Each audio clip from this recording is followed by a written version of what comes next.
Labas vakaras, gerbiami ponai. Kalbėsiu apie dailę, nes toj dailėj ne viskas dailu. Praėjo 20 metų ir nepriklausomybės ir dabar mes turbūt galim truputėlį palyginti, kas buvo padaryta tais laikais nuo 18 iki 40 metų. Aš tą Lietuvą pavadinčiau arsininkų Lietuva. Bus iš tikrųjų sukurtas didelis menas, galingas menas. Formuluotės sukūrė Keliuotis ir Mikėnas, Gudaitis, Vizgirda, Truikys, Ušinskas. Tai yra galingos pavardės. 37 metais jų menas Grand Prix Paryžiaus parodoje vertintas. Kas tai buvo per menas? Ten buvo modernu ir tautiška. Tautiškumas buvo kaip vienas iš pagrindinių kriterijų.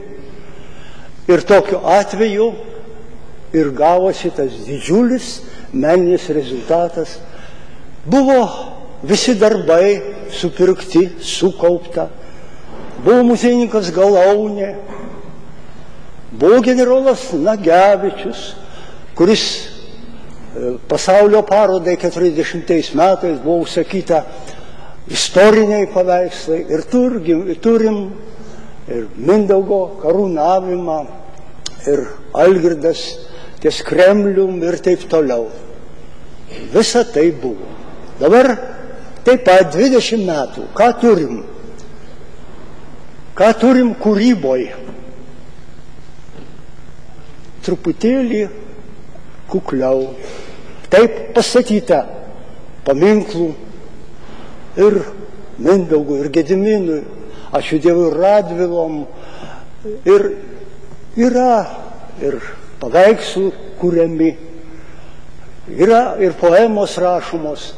Turim ir teatrą, tačiau yra bėda, būtent labai daug griovimo. Kažkada tai buvau Berlyne ir mačiau Pergamo altorių ir buvo labai įdomu žiūrėti, kai didžiuliai reljefai ir tikrųjų graikų genijų sukūrė tai ir šalia griovimo paimtas kūjis ir daužyta su tokia energija ir šalia kūryba ir griovimas.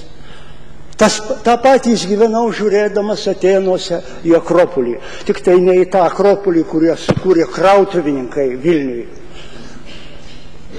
Ten taip pat harmonija, genijus ir griovimas. Mūsų kultūrai daug griovimo.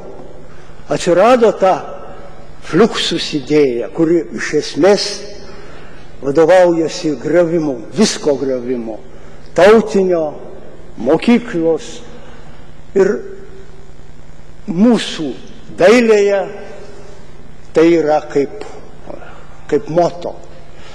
Jeigu atsiranda paveikslas, tai jis niekam nebereikalingas, reikalingas projektas, reikalingas objektas.